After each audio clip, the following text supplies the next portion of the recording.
በዘመናዊ ተወዛዋዥነት በኬሮግራፈርነት ለረጅም ዘመን ያገለገለ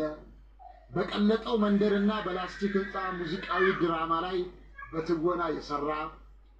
በአያልነ ሙላቱ በተጻፈው ሙዚቃዊ ድራማ በዘመናዊ ውዝዋዜ ኬሮግራፈርነት በመስራት ወደ አልጄሪያ ሀገርን ለማስተዋወቅ የተጓዘ በደራሲነት በዳይሬክተርነት በካሜራ በኤዲተርነት የሰራቸው ፊልሞች ትንሳኤ ጠለቀች ያቀንና የማይደገም የተሰኙ ስራዎችን የሰራ በታወቁ ተዋናዮች የተሳተፉበት ወለላ አሰፋ ደሳለኝ አለማየሁ ታደሰ ነጻነት ወርቅነህ ከአባታቸው ጀመርኩ አለ ይቅርታ የታወቁ ተዋናዮች የተሳተፉበት ወለላ አሰፋ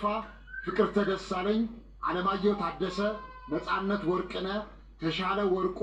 ሰለሞን ቦጋለ ሳምሶን ታደሰ ቤቢ የተሳተፉበትን ስራ ለተመልካች ያበረከተ ከዚህም በተጨማሪ በሚውዚክ ቪዲዮ በዳይሬክተርነት የብርሃኑ ተዘራና የማዲንጎ አፈወርቅን አንበሳው አገሳን